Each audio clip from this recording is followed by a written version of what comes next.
All right, I think I'm there now. In this video, I'm going to talk about my final FPL draft going into the new season.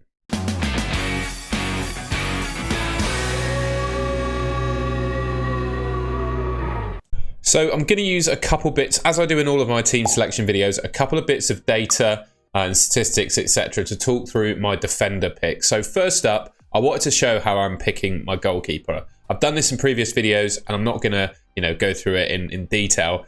Basically, I want to pick a 4.5 million goalkeeper, right? And looking at the clean sheet odds over the first 6 game weeks, I want to be picking the best 4.5 million goalkeeper who is predicted to get the most clean sheets. And looking at the 11FI clean sheet odds, I'll leave a link to 11FI in the description below so you can check this out yourself. The top team with a 4.5 million starting goalkeeper for keeping clean sheets is Crystal Palace. They're followed up by Chelsea, but you can't really back, I would say, any of those Chelsea 4.5 million keepers to be starting for them. And Nottingham Forest, same issue applies there. Sales is probably the first choice, but they've just bought Miguel from Brazil, I believe, who is coming to hopefully fix some of their set piece issues because they conceded a load of goals from set pieces last season. So the two teams around Crystal Palace with a 4.5 million goalkeeper, I can't really put a bet on or whatever of their goalkeeper, a goalkeeper starting for them. Whereas Crystal Palace, it looks like Sam Johnson's going to leave and Dean Henderson's first choice. So with clean sheet odds in mind, that picks my keeper. All right, so that's the goalkeeper. Now I wanted to look at the clean sheets again, and then also defenders' likelihood to get attacking returns, because I think that's quite important when it comes to picking your defenders, right? You want guys that get both clean sheets and have a decent chance of getting attacking returns. So I want to pick a premium defender, and I'm between, at the moment in my mind, 3 options, right? You've got Trent Alexander-Arnold, Guardiola, and the Arsenal defenders. I probably would say Saliba is the best. I do think Gabriel over the short term will probably score more points. But we saw at the beginning of last season, Gabriel, he got left out of Arteta's starting lineup. And it was kind of the downfall, basically, of Arsenal's season. Their sort of slow, poor start. So I do think Gabriel's going to play. But it suggests to me, at least, that Saliba is a little bit more nailed. And then you've got Ben White as well, but he's 6.5 million. And then the left back, I'd say, is between Calafiori, Zinchenko, Tomiyasu. There's so many players that can play that position. So then, for me, the decision is between Trent, Guardiola and Saliba. And the way I'd weigh those players up, Trent is by far and away the best for attacking returns. You can see it on this metric here, right? Guardiola in the middle, and then Saliba probably the third best. But in terms of clean sheets, it's completely reversed. I'd back Saliba to keep the most clean sheets, Guardiola to keep kind of middle range between the two, and Trent to keep the least. So for me, I think I'm going to go for Guardiola. I think he offers the best middle ground between Trent and the Arsenal defence. Saliba would be the one I go for, right, in terms of both attacking returns and clean sheets. And when you look at the price comparison between him and Trent, he's a whole million cheaper, and a million goes a long way in FPL, right? So for me, looking at projected goal involvement and clean sheets helps me pick my premium defenders. I think I'm going to go for Guardiola. All right, so here are the 3 defenders that I'm going for then. Dean Henderson, Guardiola, already spoken about them and how I've picked them. And then I've gone for Lewis Hall and Quansah of Liverpool. I just think these 2 guys are the best 4.5 million defenders around, to be honest. Lewis Hall likely starting for Newcastle at left back. If you've seen any of the clips of him playing in pre-season, he's been basically playing as a left wing back for Newcastle. And they've opened, a few fixtures, to be honest. The Tottenham home one, they probably conceded that game. But I would back Newcastle to score at least 1 goal in all of those games. And by looking at how attacking Lewis Hall has been, I wouldn't be surprised to see him get 1 or 2 attacking returns in that run. And then I really like Quansah of Liverpool. Knowing Konate's injury record, I didn't actually know, but Matip has left Liverpool now. I do actually think Quansah is going to be the first choice centre-back partner to Van Dijk. Now, I don't think he's going to light the world up in terms of attacking returns, but I do think Liverpool keep a relatively decent amount of clean sheets this season. Opening, a couple of fixtures, Ipswich and Brentford. I wouldn't rule out a clean sheet in both of those games, to be completely honest. And when you're staring at a 4.5 million Liverpool defender who's likely to start, I also think Quansah offers a fair bit of attack. I said he's not going to get a boatload of attacking returns, but I do think he offers a decent bit of attacking threat from set pieces just with his height and size. So yeah, I really like him as an option alongside Lewis Hall, and then Dean Henderson and Guardiola. Already spoke about those. So before I move on to the midfielders and forwards, again, I've showed this in pretty much all of my team selection videos, but it's because I just think these statistics are going to be so helpful for us. Rob T FPL on Twitter takes data from betting markets and turns them into useful FPL predictions.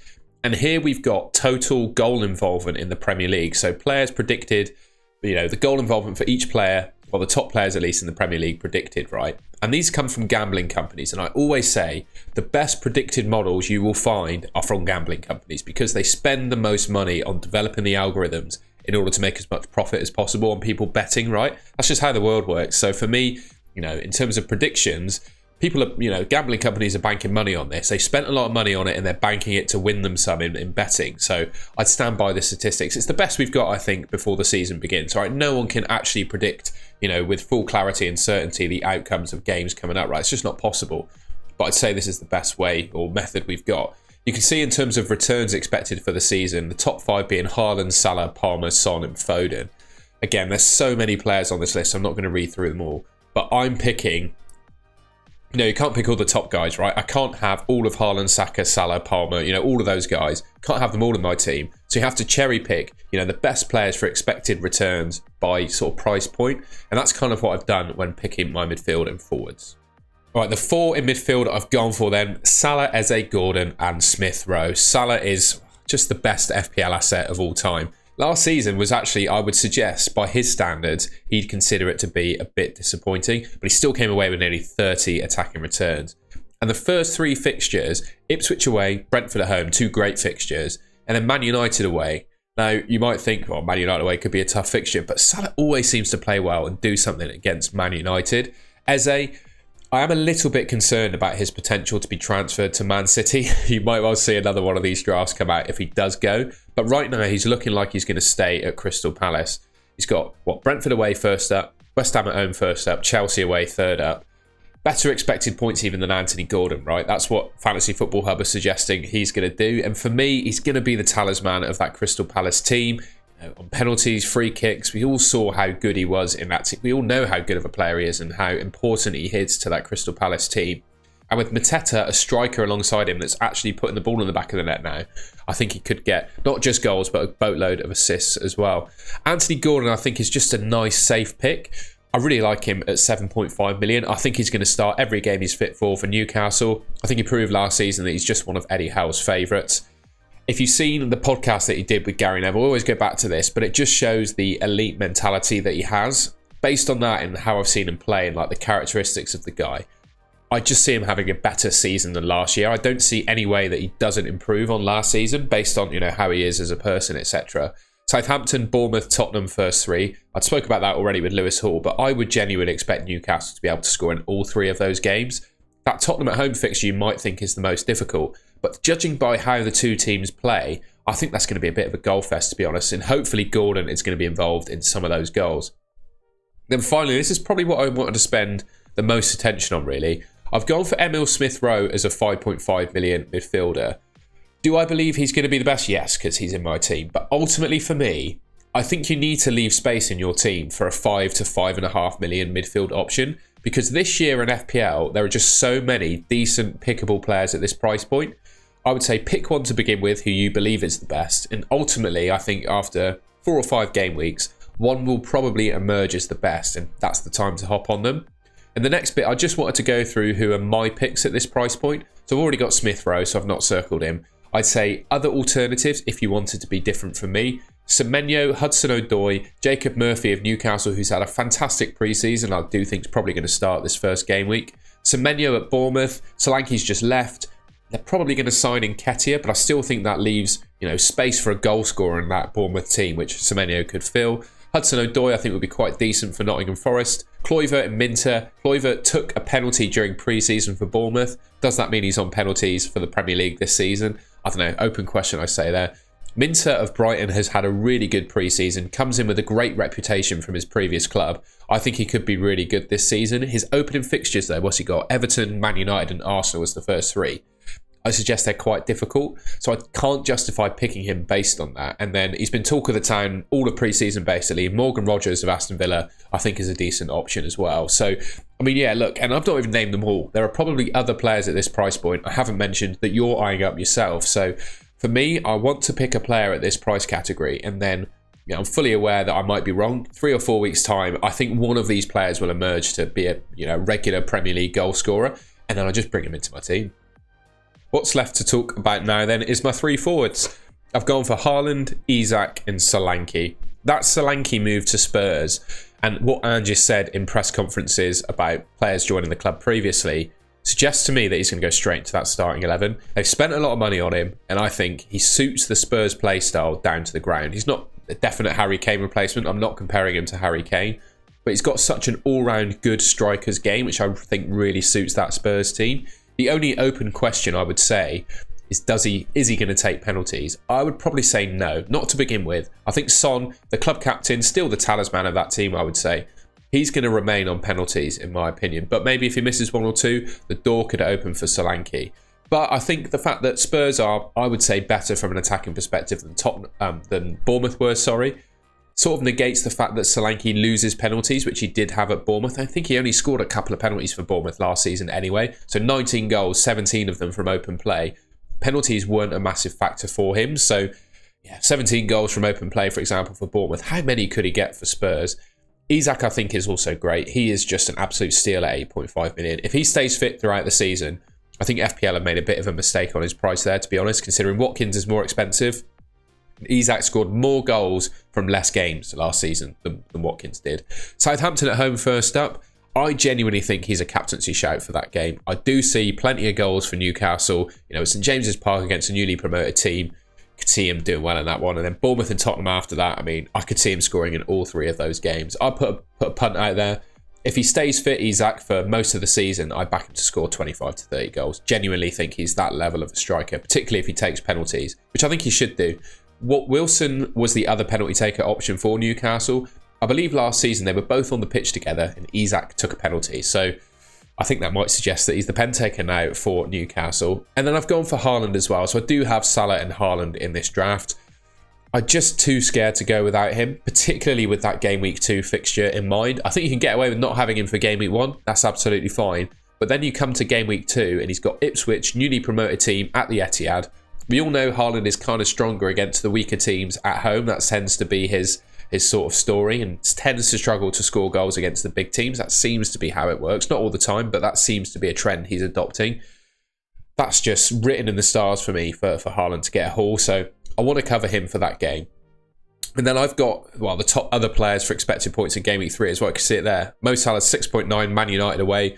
Haaland 7.0, West Ham away. Would you rather back Haaland, West Ham away or Salah, Man United away? I'd probably go for Haaland, to be honest. So yeah, for captaincy in mind, that's my reason for going for Haaland. And then I've got my bench in here already, actually. I went for Dan Bentley as my 4 million keeper. Ultimately, in the game, as you probably know, there are no starting 4 million keepers at the moment. So we saw at times Bentley replacing Sarr in the Wolves team last season. So he could potentially get some games, but you know, slim pickings at that price point. I like Anthony Robinson. And I think he potentially rotates quite nicely if I, say, don't want to start Lewis Hall or Quansah in game weeks 2 or 3 because he's got Leicester at home and Ipswich away. A couple of games where Fulham could conceivably keep a clean sheet and he could get some attacking returns in. I really like him with those fixtures in mind. Harry Winks is just going to play every game. I know he's a really boring pick, but he's going to start every game for Leicester and just churn over 2 points a game, which is absolutely fine for like a bench fodder 4.5 million midfielder. And then Barco of Brighton, I've had my doubts about him, I'll admit. Brighton have been in the market for a new fullback alongside Estupinian. Barco currently replacing Estupinian, who's out, I believe, recovering from an ankle surgery. I think that's the nature of the injury he got. But my opinion's been swayed a little bit because I saw Fantasy Football Scout as the guy who co-hosts the FPL Black Box podcast. I got there in the end. It's a fantastic podcast, by the way. Definitely check it out. He's a big Brighton fan and he absolutely loves Barco. And he was saying he just doesn't see a way that Barco doesn't play for Brighton. And if he doesn't play at left back, Az thinks he could well play in midfield. So that was enough for me to decide that Barco is the best 4 million defender. So he's in my team. All right, so final touches to my team. Gone for Salah captain, Isak vice, and I put it through the Fantasy Football Hub AI team rater. So I get you 50% off signing up to Fantasy Football Hub. There are so many benefits to becoming a member of Fantasy Football Hub. You've got Optastats, this AI team rating, AI suggested transfers. Week on week, you can play up to 38 game weeks, and you can plan your team, how it would be, transfers you'd make for each of those game weeks if you're a long-term planner like I am. There's just so many features there. Optastats as well I found really useful. And of course, the expected points data you can see here for every player in the game for the next 3 game weeks. So yeah, really useful set of stats and stuff available. Not only do I get you 50% off with my code in the description below, you also get your money back if you don't win your mini league. So what more can you want? Okay, so yeah, that's the team. Salah captain, like I said, I believe he's the best captain. Newly promoted team. I think it makes sense. Best expected points. And I went for Isak Vice because, like I said, I think he's a genuine captaincy shout. I don't really think Haaland is this week. So for that reason, I went for Isak. I think I'm there now. Barring any last minute transfers, injuries, etc., I think this is going to be my team going into Game Week 1. All right, we got there in the end, didn't we? Thank you very much for watching. And I'll probably have one more video coming out this pre-season. As you might know already, I'm on holiday at the moment. So I've taken my laptop, my camera, my light, my mic, everything with me so I can record while I'm away. Because it's a really important time, isn't it, for FPL? The week before the season begins is where it all happens. So hopefully by sharing sort of the evolution of my team through time and picks, etc., has helped. I don't actually know if this team has changed at all since last week. Since the last video, it probably hasn't. But I thought it would be useful just sharing, you know, my thought process and the journey that my team has gone on before the start of the season. I'm not just grifting content. I think ultimately, you know, hopefully you watch my videos for my thought process, the stats, etc., that I bring forward for picking players. So seeing how my team evolves based upon that is useful for you. I mean, let me know in the comments, or you can turn off if you don't agree. Leave a dislike if you don't fancy it. But if you did enjoy the video, please leave me a like rating. Just thank you so much for all the support during this pre-season. It's been absolutely wonderful making videos for you guys about FPL again. Anything more to say? I don't think so. If you want to see more content from me, like I said, I'll probably have one more video coming out before the start of the season while I'm away. You can subscribe to the Goal and Goal channel, which should be just here. Not only will I do pre-season content, I'll make 3 or 4 videos a week throughout the season, which will hopefully help you and your FPL game. So yeah, thank you very much for watching, and I will catch you in my next video.